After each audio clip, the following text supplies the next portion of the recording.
सिद्धं सम्पूर्णभव्यार्थ सिद्धेः कारणमुत्तमं प्रशस्तदर्शनज्ञान चारित्र्यप्रतिपादिनं सुरेन्द्रमुकुटाश्लिष्ट पादपद्माञ्चुकेशरं प्रणमामि महावीर लोकत्रितयमङ्गलं मङ्गलं भगवान् वीरो मङ्गलं गौतमो गणी मङ्गलं कुन्दकुन्दाद्यो जैनधर्मोऽस्तु मङ्गलं नमो अरिहन्ताणं नमो सिद्धाणं नमो आयर्याणं नमो उवज्झायाणं नमो लोये सवसाहुणम्।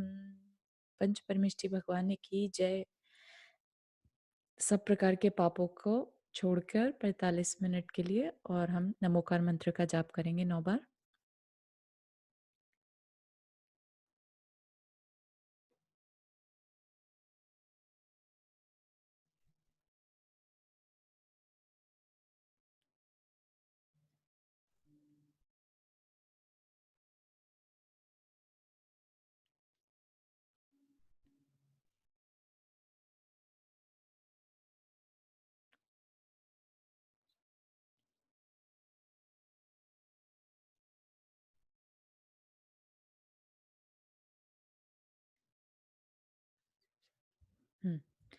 आज का स्वाध्याय शुरू करते हैं। हमने कल देखा था कि किस तरह से रावण ले गया है सीता जी को और राम की कैसी हालत हो रखी है। एंड देन विराधित करके जो विद्याधर है, ये विराधित विद्याधर वो है जिसका कि राज्य खरदूषण ने ले लिया था, तो इसलिए वो दर दर भटक रहा था अकेला और बैर से बदला लेना चाह रहा था।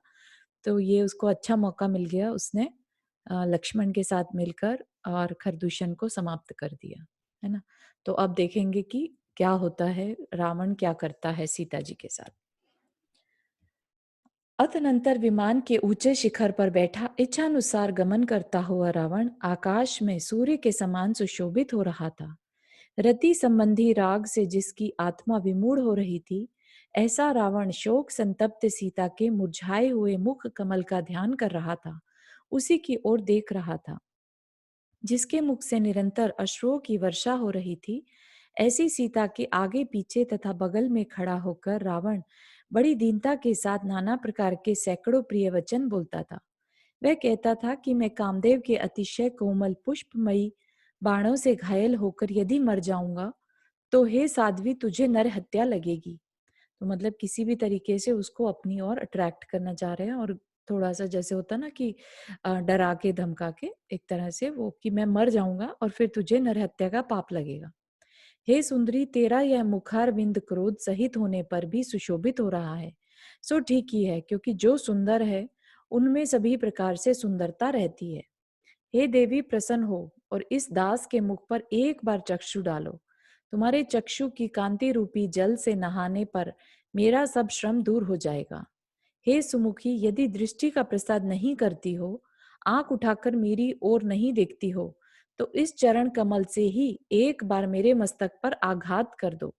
मैं तुम्हारे मनोहर उद्यान में अशोक वृक्ष क्यों नहीं हो गया।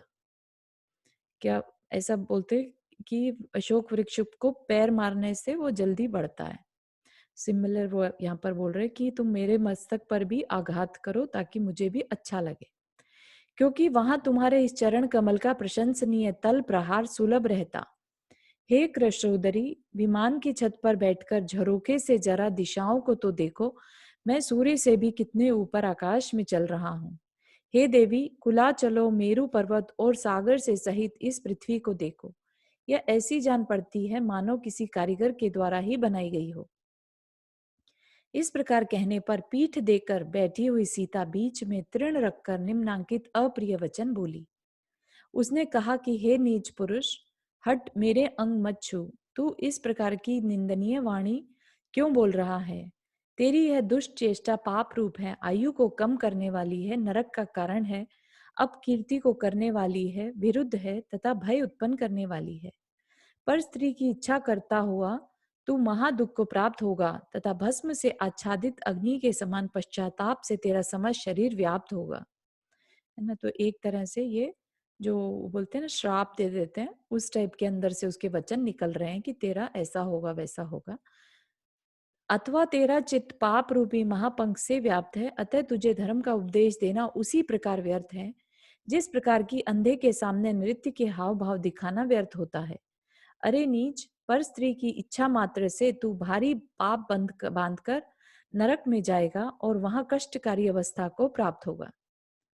है ना? तो कुशील को तो वैसे भी 5 पापों में लिया है ना, तो काफी बड़ा, बहुत बड़ा पाप माना जाता है किसी दूसरी स्त्री को देखना या किसी दूसरे पुरुष के ऊपर नजर डालना, जो कि आज के टाइम में बहुत कॉमन अपन देखने में आ रहा है।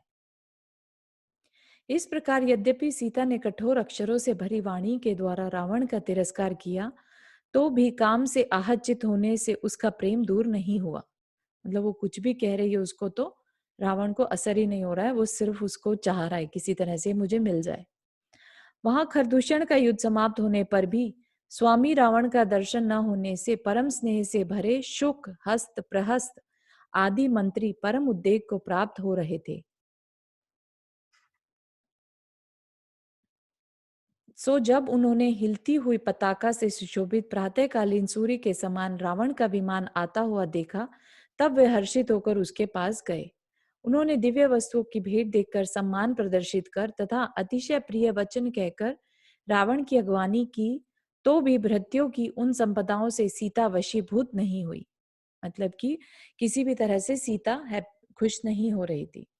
संसार में ऐसा कौन चतुर मनुष्य है जो अग्नि शिखा का पान कर सके अथवा नागिन के सिर पर स्थित रत्नमयी शलाका का स्पर्श कर सके।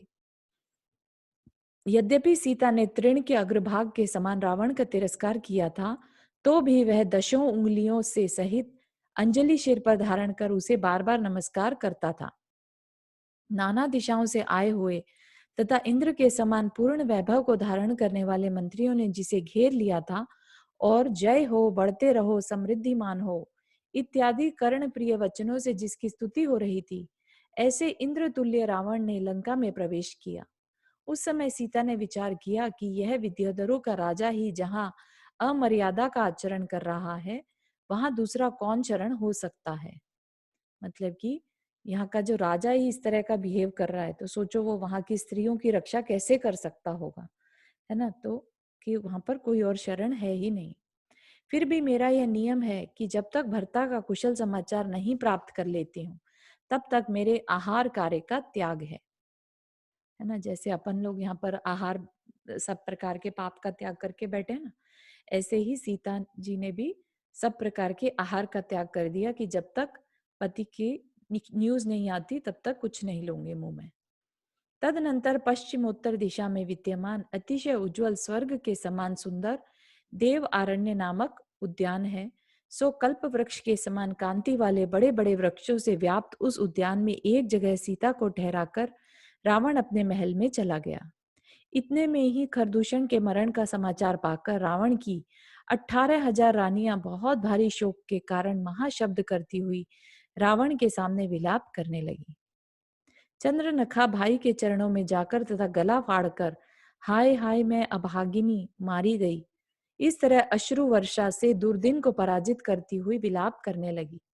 पुत्री पति और पुत्र की मृत्यु रूपी अग्नि से जिसका मन जल रहा था, ऐसी अत्यधिक विलाप करती हुई चंद्रनखा से भाई रावण ने इस प्रकार कहा कि हे वत्से, तेरा रोना व्यर्थ है।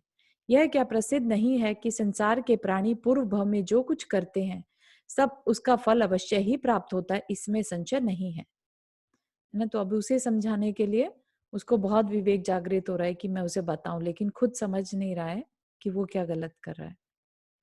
यदि ऐसा नहीं है तो क्षुद्र शक्ति के धारे भूमि गोचरी मनुष्य कहाँ और तुम्हारा ऐसा आकाशगामी भरता कहाँ।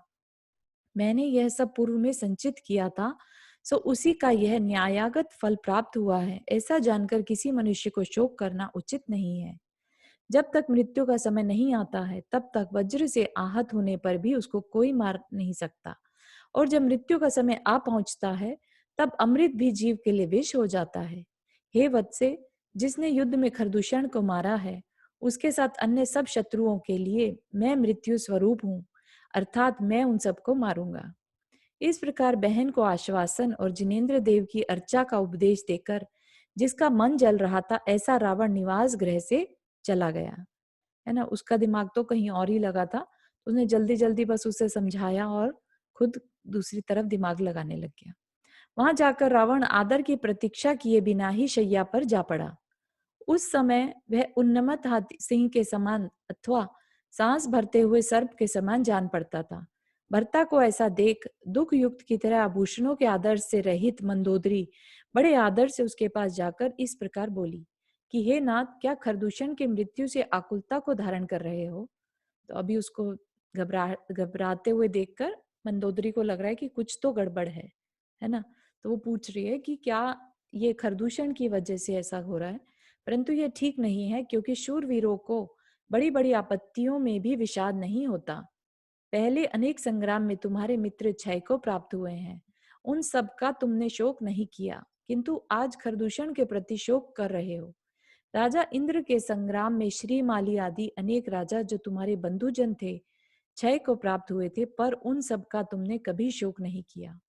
पहले बड़ी बड़ी आपत्ति में रहने पर भी तुम्हें किसी का शोक नहीं हुआ, पर इस समय क्यों शोक को धारण करते हो, यह मैं जानना चाहती हूँ। सो हे स्वामिन, इसका कारण बतलाइए। है ना? तो उसे समझ में आ गया कि कुछ और कारण है। तदनंतर महान आदर से युक्त रावण सांस लेकर तथा कुछ शैया छोड़कर कहने लगा। उस समय उसके अक्षर कुछ तो मुख के भीतर रह जाते थे और कुछ बाहर प्रकट होते थे। उसने कहा कि हे सुंदरी, सुनो, एक सद्भाव की बात तुमसे कहता हूँ। तुम मेरे प्राणों की स्वामिनी हो और सदा मैंने तुम्हें चाहा है। यदि मुझे जीवित रहने देना चाहती हो तो हे देवी, क्रोध करना योग्य नहीं है, क्योंकि प्राण ही तो सब वस्तुओं के मूल कारण है। तदनंतर ऐसा ही है, इस प्रकार मंदोदरी के कहने पर उसे अनेक प्रकार की शब्दों से नियम में लाकर कुछ कुछ लज्जित होते हुए की तरह रावण कहने लगा। मतलब अपनी ही पत्नी को अपनी काम से ग्रसित होने की व्यथा सुना रहा है कि जिसका वर्णन करना कठिन है, ऐसी विधाता की अपूर्व सृष्टि स्वरूप वह सीता यदि मुझे पति रूप में नहीं चाहती है तो मेरा जीवन नहीं रहेगा। लावण्य, यौवन, रूप, माधुर्य और सुंदर चेष्टा सभी उस एक सुंदरी को पाकर कृतकृत्या को प्राप्त हुए हैं। तदनंतर रावण की इस कष्टकर दशा को जानकर हंसती तथा दांतों की कांति रूपी चांदनी को फैलाती हुई मंदोदरी इस प्रकार बोली कि हे नाथ, यह बड़ा आश्चर्य है कि वर याचना कर रहा है।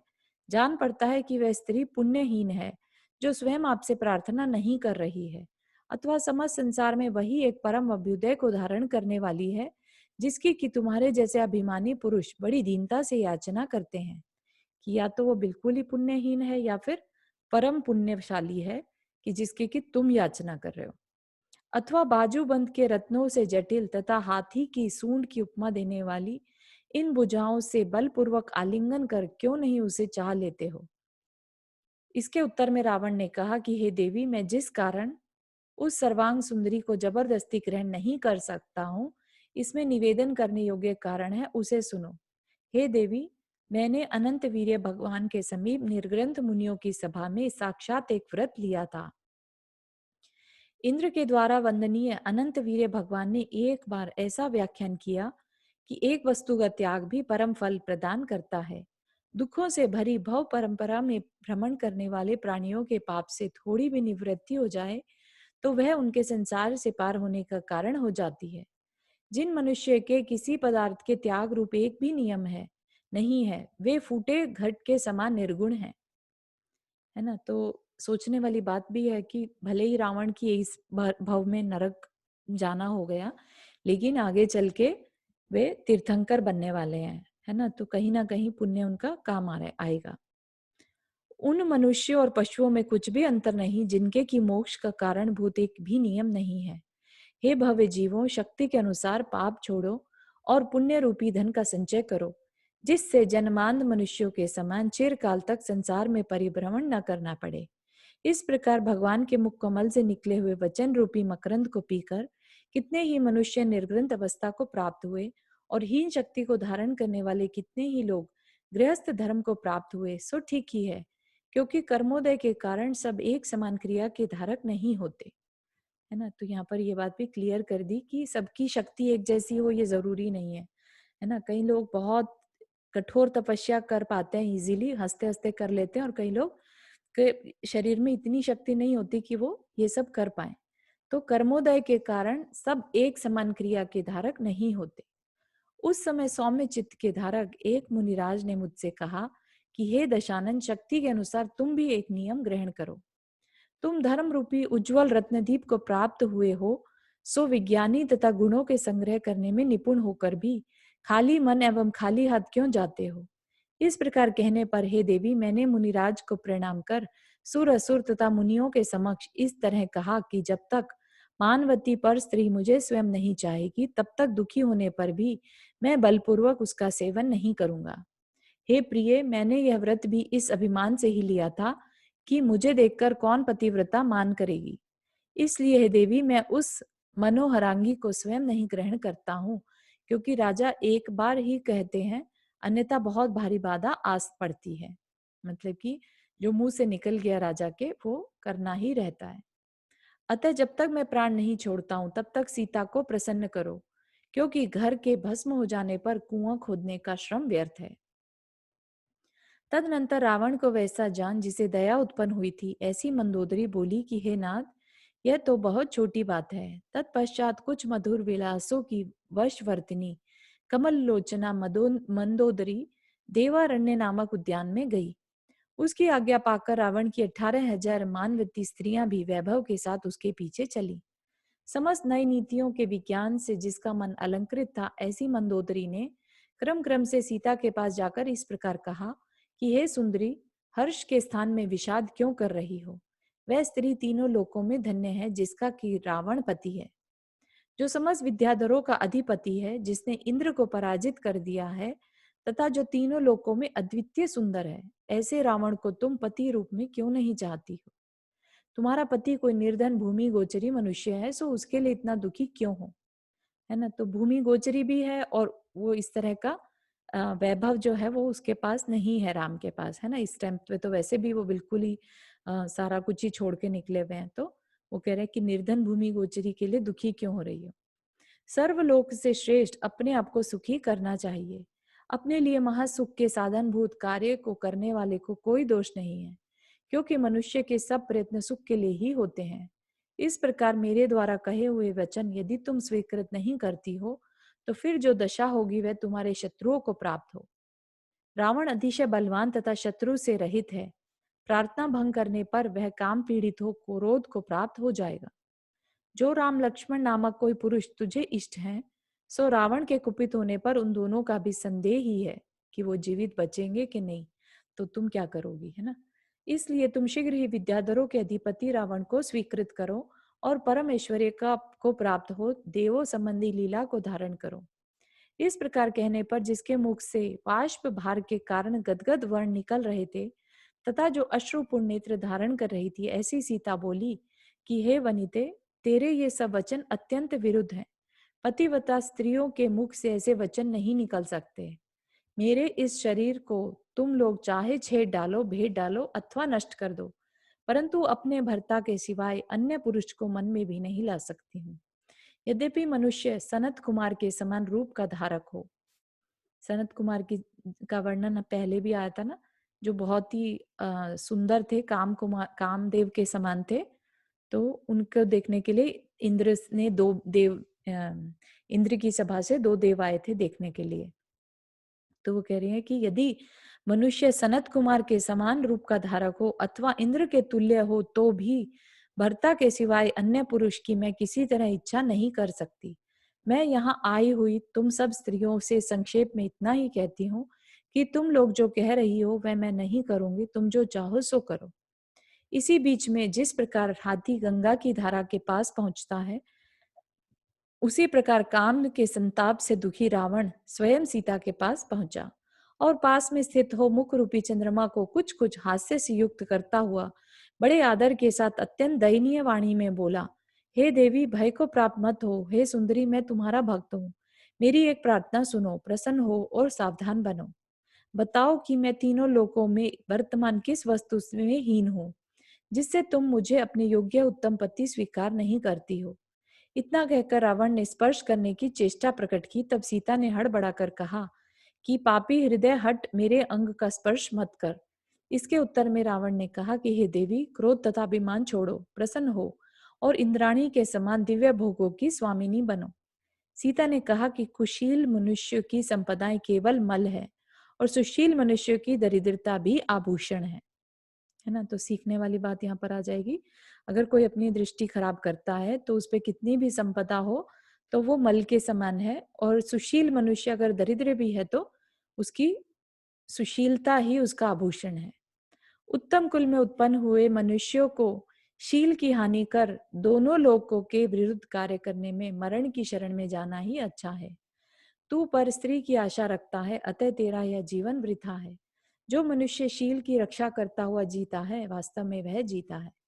इस प्रकार तिरस्कार को प्राप्त हुआ रावण शीघ्र ही माया करने के लिए प्रवृत्त हुआ।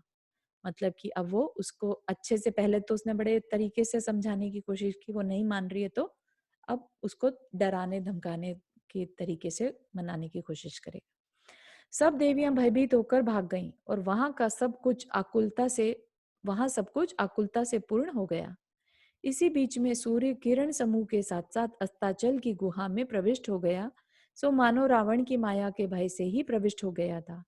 जो अत्यंत क्रोध से युक्त थे, जिनके गंडस्थल से मद चू रहा था तथा जो अत्यधिक गर्जना कर रहे थे, ऐसे हाथियों से डराए जाने पर भी सीता रावण की शरण में नहीं गई। जिनके दांत दाढ़ों से अत्यंत भयंकर दिखाई देते थे और जो दुस्सह शब्द कर रहे थे, ऐसे व्याघ्रों के द्वारा डराए जाने पर सीता रावण की शरण में नहीं गई। जिनकी गर्दन के बाल हिल रहे थे तथा जिनके नख रूपी अंकुश अत्यंत तीक्ष्ण थे, ऐसे सिंहों के द्वारा डराए जाने पर भी सीता रावण की शरण में नहीं गई। है ना? तो सीता ने तो पहले ही कह दिया था कि मेरे शरीर को तुम चाहे छेद दो, भेद दो, लेकिन मैं शरण नहीं लूंगी। है ना? तो अब वो उसको समझ नहीं आ रही है तो फिर भी वो ट्राई करे जा रहा है। जिनके नेत्र देदीप्यमान तिलकों के समान भयंकर थे तथा जिनकी जिह्वाएं लपलपा रही थी, ऐसे बड़े बड़े सांपों के द्वारा डराए जाने पर भी सीता रावण की शरण में नहीं गई। जिनके मुख खुले हुए थे, जो बार बार ऊपर की ओर उड़ान भरते थे तथा नीचे की ओर गिरते थे, ऐसे वानरों के द्वारा डराए जाने पर भी सीता रावण की शरण में नहीं गई। जो अंधकार के पिंड के समान काले थे, ऊंचे थे तथा हुंकार कर रहे थे, ऐसे बेतालों के द्वारा डराए जाने पर भी सीता रावण की शरण में नहीं गई। इस प्रकार क्षण क्षण में किए जाने वाले नाना प्रकार के भयंकर उपसर्गों के द्वारा डराए जाने पर सीता रावण की शरण में नहीं गई। तदनंतर भय से ही मानो रात्रि व्यतीत हो गई और जिन मंदिरों में शंख भेरी आदि का शब्द होने लगा, प्रभात होते ही बड़े बड़े महलों के द्वार संबंधी किवाड़ खुल गए, सो उनसे वे ऐसे जान पड़ते थे मानो निद्रा रहित नेत्र ही उन्होंने खोले हों। संध्या से रंगी हुई पूर्व दिशा अत्यंत सुशोभित हो रही थी और उससे ऐसी जान पड़ती थी मानो आने वाले सूर्य की अगवानी के लिए कुमकुम के पंख से ही लिप्त की गई हो। रात्रि संबंधी अंधकार को नष्ट कर तथा चंद्रमा को निष्प्रभ बनाकर सूर्य उदित हुआ और कमलों को विकसित करने लगा। तदनंतर जिसमें पक्षी उड़ रहे थे, ऐसी प्रातः काल की निर्मलता को प्राप्त होने पर विभीषण और प्रिय बांधव रावण के समीप पहुंचे। खरदूषण के शोक से जिसके मुख चुपचाप नीचे की ओर झुक रहे थे तथा जिनके नेत्र अश्रुओं से युक्त थे, ऐसे वे सब योग्य स्थान यथा योग्य भूमि पर बैठ गए।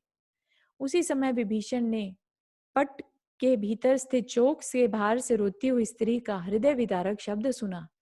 सुनकर व्याकुल हुए विभीषण ने कहा कि यह यहाँ कौन अपूर्व स्त्री करुण शब्द कर रही है। ऐसा जान पड़ता है मानो यह पति के साथ वियोग को प्राप्त हुई है। इसका यह शब्द दुख के भार को धारण करने वाले शरीर इसके शोकोत्पन्न उत्कट कंपन को सूचित कर रहा है। इस प्रकार विभीषण के उक्त शब्द सुनकर सीता और भी अधिक रोने लगी, सो ठीक ही है, क्योंकि सज्जन के आगे शोक बढ़ता है। उसने अश्रुपूर्ण मुख से टूटे फूटे अक्षर प्रकट करते हुए कहा कि हे देव, यहाँ मेरा बंधु तू कौन है जो इस प्रकार स्नेह के साथ पूछ रहा है। मैं राजा जनक की पुत्री, भामंडल की बहन, राम की पत्नी और दशरथ की पुत्र वधु सीता हूँ। मेरा भर्ता कुशल वार्ता लेने के लिए जब तक भाई के युद्ध में गया था, तब तक छिद्र देख इस दुष्ट हृदय ने मेरा हरण किया है। मुझसे बिछड़े राम जब तक प्राण नहीं छोड़ देते हैं, हे भाई, तब तक मुझे शीघ्र ही ले जाकर उन्हें सौंप दो। इस प्रकार सीता के शब्द सुनकर विभीषण का चित्त कुपित हो उठा। तदनंतर विनय को धारण करने वाले गुरुजन स्नेही विभीषण ने भाई से कहा कि हे भाई, आशी विष सर्प की विष रूपी अग्नि के समान इस प्रकार से भय उत्पन्न करने वाली यह पर नारी तू मोहवश कहाँ से ले आया है ना? है तो भाई तो कह सकता है ना कि सही सलाह दे रहे हैं। हे स्वामी, यद्यपि मैं बाल बुद्धि हूँ, तो भी मेरी प्रार्थना श्रवण कीजिए। वचन के विषय में आपने मुझ पर प्रसन्नता की है, अर्थात मुझे वचन कहने की स्वतंत्रता दी है। हे मर्यादा के जानने में निपुण, यह दिशाओं का समूह आपकी कीर्ति रूपी लताओं के जाल से व्याप्त हो रहा है, सो इसे अपयश रूपी दावानल जला न दे, अतः प्रसन्न होइए। यह पर स्त्री की अभिलाषा अनुचित है, अत्यंत भयंकर है, लज्जा उत्पन्न करने वाली है, घृणित है और दोनों लोगों को नष्ट करने वाली है। सर्वत्र सज्जनों से यह अधिक शब्द प्राप्त होता है, वही सुहृदय मनुष्यों के हृदय में विदारण करने में समर्थ है, अर्थात लोक निंदा विचारवान मनुष्य के हृदय को भेदन करने वाली है। कि जिनको लोक निंदा, विचारवान मनुष्य को लोक निंदा जो है उनके हृदय को अच्छी नहीं लगती। आप तो मर्यादा को जानने वाले विद्याधरों के अधिपति हैं, फिर इस जलते हुए उल्मुख को अपने हृदय पर क्यों रख रहे हो? जो पाप बुद्धि मनुष्य पर स्त्रियों का सेवन करता है, वह विनय से उस प्रकार नरक में प्रवेश करता है जिस तरह की लोह का पिंड जल में प्रवेश करता है। यह सुनकर रावण ने कहा कि हे भाई, पृथ्वी तल पर वह कौन पदार्थ है जिसका मैं स्वामी न हूं? अतः मेरे लिए यह परकीय वस्तु कैसे हुई? ये मान के बैठा है कि मैं सबका स्वामी हूं। इस प्रकार कहकर उस भिन्न हृदय ने वे कथाएं करना प्रारंभ कर दिया। तदनंतर अवसर पाकर महानीतिज्ञ मारीच बोला, उनका एक मंत्री का नाम मारीच है, वो बोलता है कि हे दशानन, लोक का सब वृत्तांत जानते हुए भी तुमने ऐसा कार्य क्यों किया? यथार्थ में यह मोह की ही चेष्टा है। बुद्धिमान मनुष्य को सब तरह से प्रातः काल उठकर विवेक पूर्ण पूर्वक अपने हित अहित का विचार करना चाहिए। इस प्रकार महाबुद्धिमान मारीच जब निरपेक्ष भाव से यह सब कह रहा था, तब बीच में ही सभा के शोभ को करता हुआ रावण उठकर खड़ा हो गया। तदनंतर बड़ी बड़ी रिद्धियों और अश्वारूढ़ सामंतों से घिरा हुआ रावण त्रिलोक मंडन नामक हाथी पर सवार हो गया। है ना, ये रावण ने जीता था एक बार हाथी, तो उसको उस पर सवार हो गया। वह शोक से व्याकुल सीता को पुष्पक विमान पर चढ़ाकर तथा आगे कर बड़े वैभव से नगरी की ओर चला। भाले, खड्ग, छत्र तथा ध्वजा आदि जिसके हाथ में थे और जो संभ्रम पूर्वक जोरदार नारे लगा रहे थे, ऐसे पुरुष आगे आगे चल रहे थे जिनकी ग्रीवाएं चंचल थी, जो सुशोभित खुरों के अग्रभाग से पृथ्वी को खोद रहे थे तथा जिन पर मनोहर सवार बैठे हुए थे, ऐसे हजारों घोड़े चल पड़े जिनके घंटे प्रचंड शब्द कर रहे थे, जो मेघों के समान गर्जना कर रहे थे, ऐसे महावत प्रेरित कर रहे थे और गंडशैल काली चट्टानों वाले पर्वतों के समान जान पड़ते थे, ऐसे हाथी चलने लगे। जो अट्ठास छोड़ रहे थे, अर्थात ठाका मारकर हंस रहे थे, नाना प्रकार की चेष्टाएं कर रहे थे और आकाश को फोड़ते हुए से जान पड़ते थे, ऐसे मनुष्य उसके आगे आगे जा रहे थे। इस प्रकार हजारों तुरियों के शब्द से दिशाओं को पूर्ण करता हुआ रावण मणि तथा स्वर्ण निर्मित तोरणों से अलंकृत लंका नगरी में प्रविष्ट हुआ। यद्यपि रावण इस प्रकार की अत्यंत सुंदर संपदाओं से घिरा हुआ था, तो भी सीता उसे तृण से भी तुच्छ समझती थी। तो वो जानबूझ के सीता को लेके गया दिखाने के लिए कि क्या क्या नहीं है उसके पास। स्वभाव से ही निर्मल सीता के मन को रावण उस तरह लोभ प्राप्त कराने के लिए समर्थ नहीं हो सका, जिस प्रकार की पानी कमल को लेप प्राप्त कराने के लिए समर्थ नहीं होता। अतनंतर जिसमें सब ओर से फूल रहे थे, जो नाना प्रकार के वृक्ष और लताओं से युक्त था तथा जो नंदन वन के समान सुंदर था, ऐसे प्रमद नामक वन में सीता ले जाई गई। फूलों के पर्वत के ऊपर स्थित तथा दृष्टि को बांधने वाले जिस प्रमद वन को देखकर देवों के मन में भी अत्यधिक उन्माद उत्पन्न हो जाता है, अत्यंत लंबे लंबे 7 उद्यानों से घिरा हुआ वह पर्वत ऐसा सुशोभित हो रहा था मानो भद्रशालादि वनों से घिरा अतिशय उज्जवल सुमेरु पर्वत ही हो।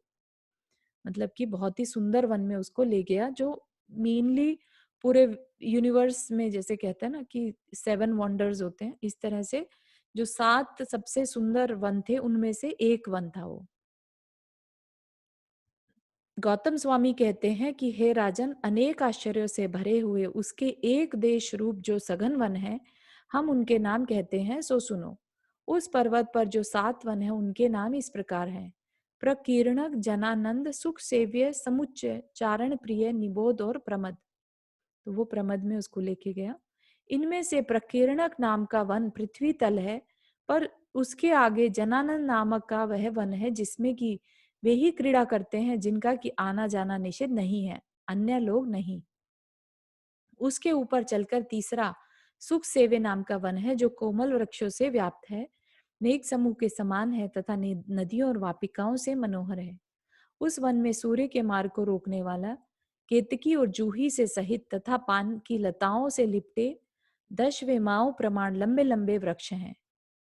उसके ऊपर उपद्रव रहित गमन आगम से युक्त समुच्च नामक चौथा वन है। तो एक के ऊपर एक वन बता रहे हैं जिसमें कहीं हाव भाव को धारण करने वाली स्त्रियां सुशोभित हैं तो कहीं उत्तम उत्तम मनुष्य सुशोभित हो रहे हैं। उसके ऊपर चारण प्रिय नाम का पांचवा पापा हारी मनोहर वन है जिसमें चारण रिद्धिधारी मुनिराज स्वाध्याय में तत्पर रहते हैं।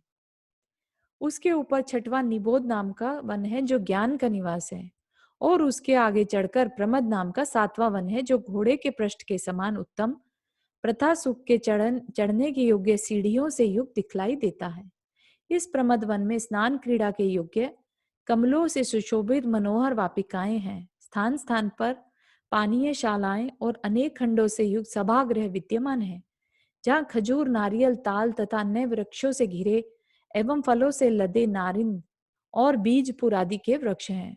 उस प्रमद नामक उद्यान में वृक्षों की सब जातियां विद्यमान हैं जो कि फूलों से आच्छादित हैं और मदोन्मत्त भ्रमर जिन पर गुंजार करते हैं।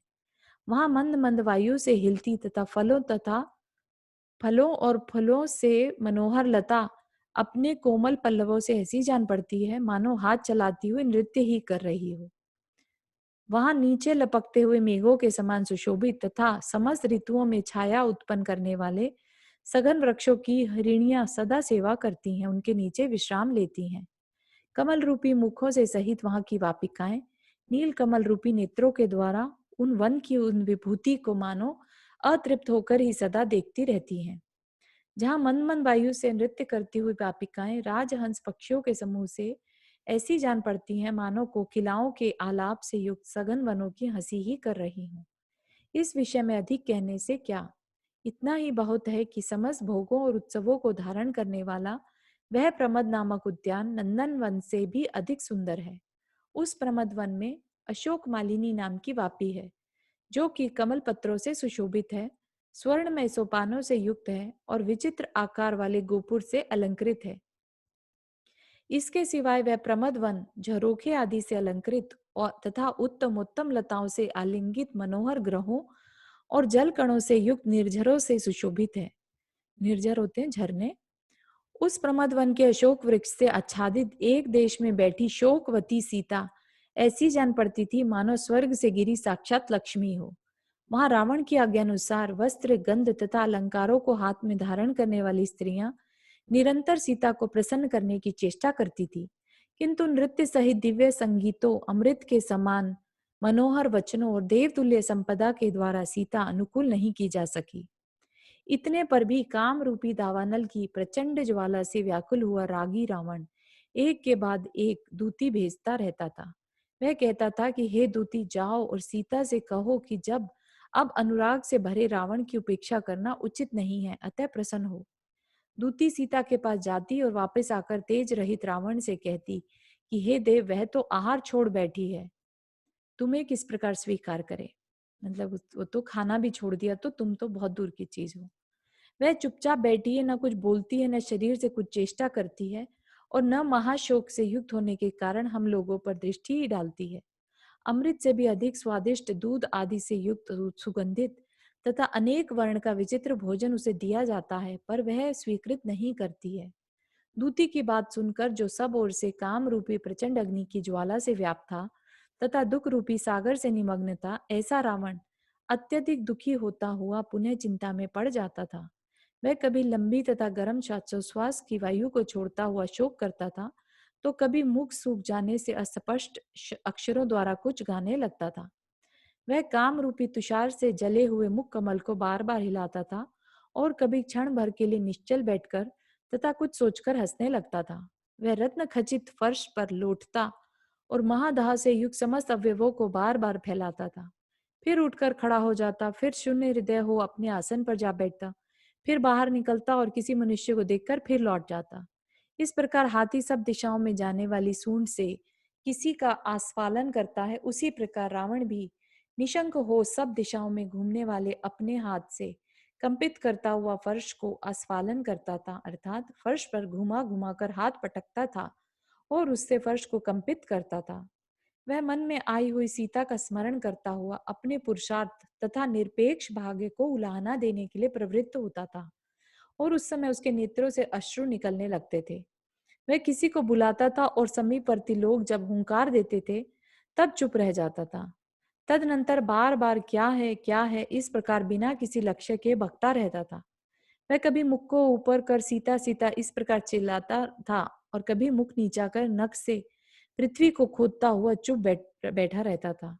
वह कभी हाथ से वक्षस्थल को साफ करता था तो कभी भुजाओं के अग्रभाग को देखता, कभी हुंकार छोड़ता, कभी बिस्तर पर जा लेटता था, कभी हृदय पर कमल रखता, कभी उसे दूर फेंक देता, कभी बार बार श्रृंगार का पाठ करता, श्रृंगार भरे शब्दों का उच्चारण करता और कभी आकाश की ओर देखने लगता था।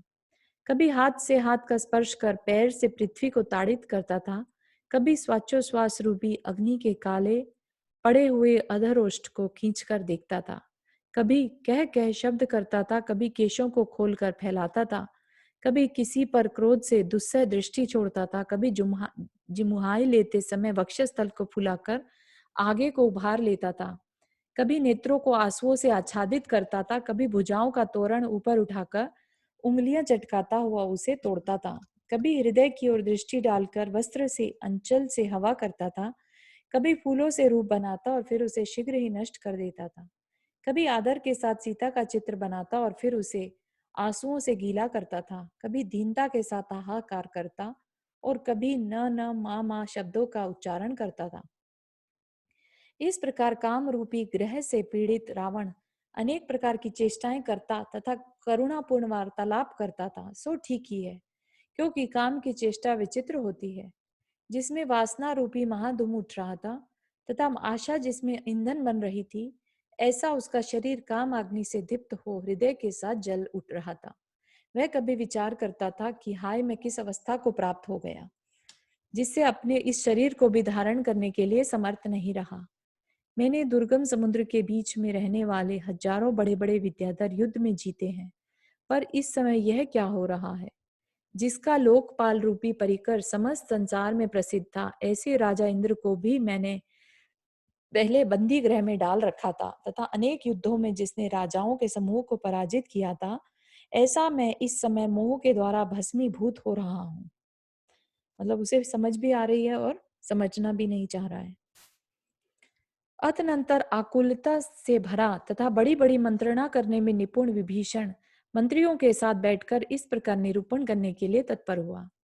यथार्थ में समस्त शास्त्रों के ज्ञान जल से धुलकर जिसका मन अत्यंत निर्मल हो गया था तथा जो सब प्रकार के श्रम को सहन करने वाला था, ऐसा विभीषण ही रावण के राष्ट्र का भार धारण करने वाला था।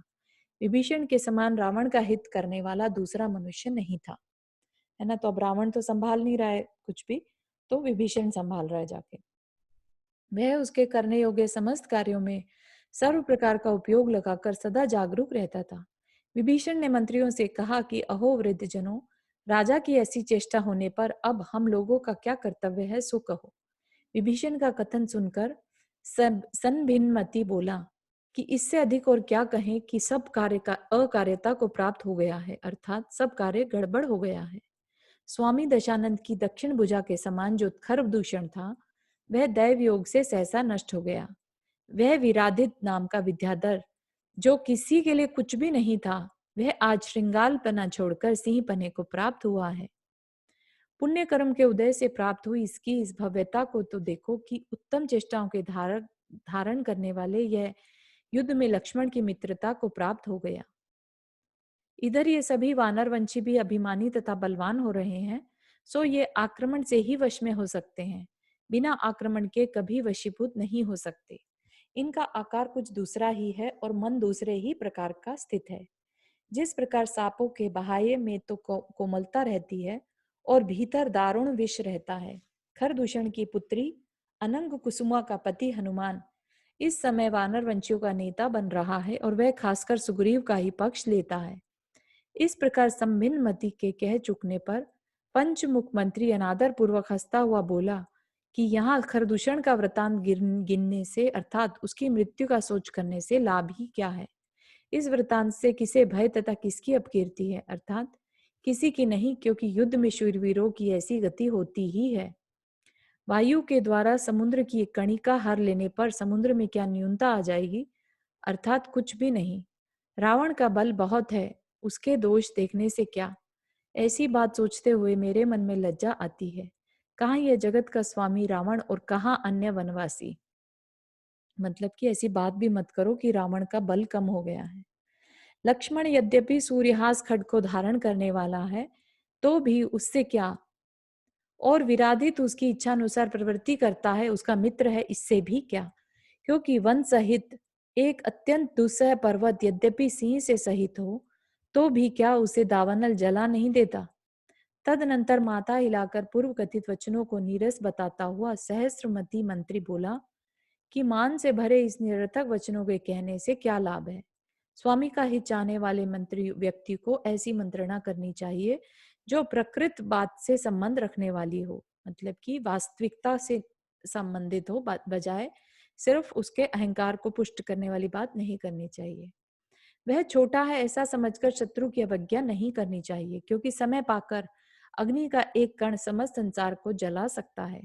बड़ी भारी सेना का स्वामी अश्वग्रीव समस्त संसार में प्रसिद्ध था, तो भी रण के अग्रभाग में छोटे से त्रिपृष्ठ के द्वारा मारा गया था। इसलिए बिना किसी विलंब के इस लंका नगरी को बुद्धिमान मनुष्यों के द्वारा अत्यंत दुर्गम बनाया जाए। ये महाभयानक यंत्र सब दिशाओं में फैला दिए जाएं। अत्यंत उन्नत प्रकार के शिखरों पर चढ़ाकर क्या किया गया क्या नहीं किया गया इसकी देखरेख की जाए। अनेक प्रकार के सम्मानों से समस्त देश की निरंतर सेवा की जाए और मधुर वचन बोलने वाले राज्य अधिकारी सब लोगों को अपने कुटुंबी जनों से अभिन्न देखें।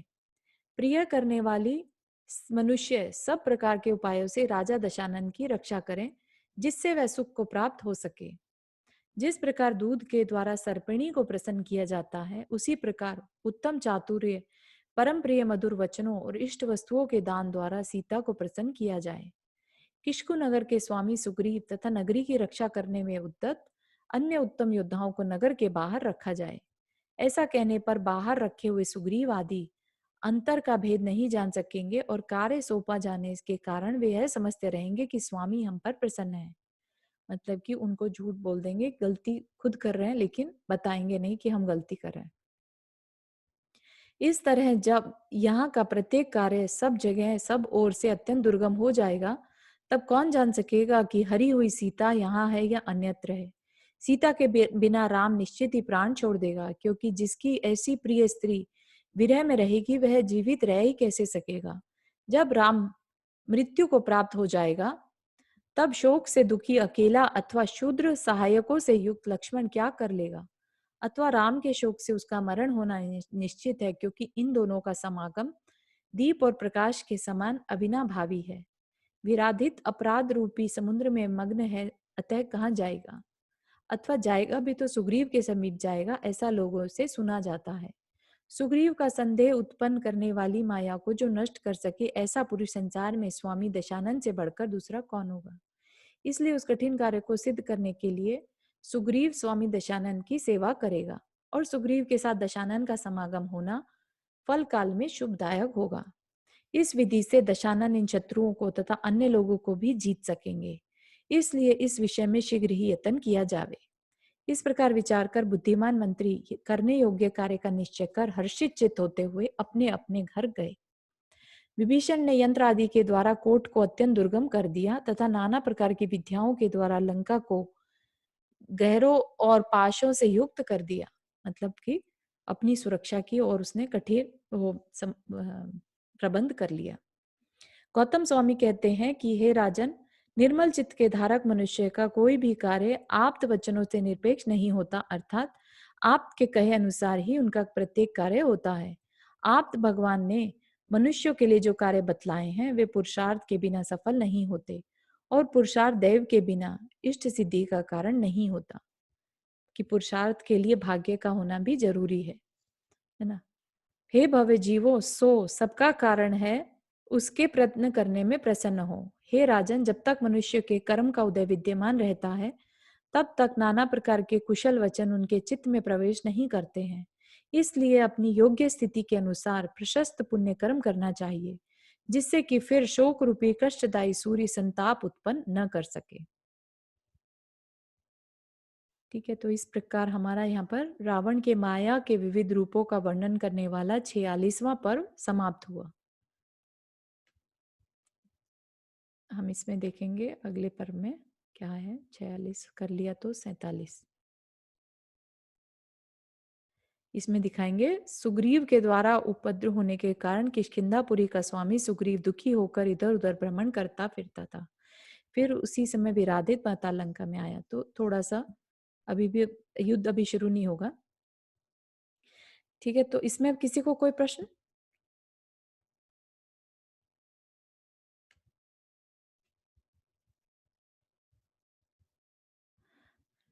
तो अब कल अरहम योग की क्लास लें कि 10 लक्षण पर्व की तैयारी करनी है?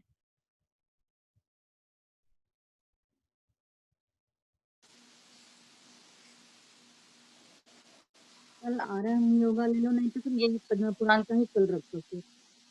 कल 45 पद्म पुराण मिनट्स का। हाँ हाँ 45 मिनट्स का हाँ अच्छा रहेगा, सुनने के लिए बहुत सुंदर है। अच्छा, तो आप कह रहे हैं पद्म पुराण? हाँ जी, ओके। और किसी को कुछ इसमें ऐड करना है? अनीता जी ने शेयर किया है कि वो पद्म पुराण कंटिन्यू करें। नहीं, चारू थोड़ा बिजी है कल। हाँ, मुझे भी लग रहा था एक्चुअली कल। हाँ फिर ठीक है ना, कोई बात नहीं। कल बहुत काम है एक्चुअली, नहीं होगा। हाँ हाँ हाँ, तैयारी करनी होगी 10 दिन के लिए। जी, तो अभी ये पूरे 10 दिन नहीं करेंगे क्या आप? 10 दिन नहीं रखेंगे ऐसा सोचा था। हाँ, सभी लोगों ने बोला था कि नहीं, हम मतलब एक तरफ, क्योंकि अभी 6:30 बजे से प्रमनम्य सागर महाराज जी का डायरेक्ट प्रवचन होगा ना, तो हाँ, काफी हौच तो पौच हो फिर जाएगा फिर otherwise। फटाफट इधर काम भी चालू रहता है कल शाम कल का से भी। प्रवचन तो कल से चालू है। हाँ राइट, तो फिर वी शुडंट बी, मतलब एक तरफ ठीक है। फोकस करते हैं, वहां भी सीखते हैं क्या कह रहे हैं, है ना? हाँ ठीक है। हाँ जी, तो चारू जी, इसमें कोई ग्रुप बनाया है क्या प्रणम्य सागर जी महाराज जी का? हाँ ग्रुप है ना।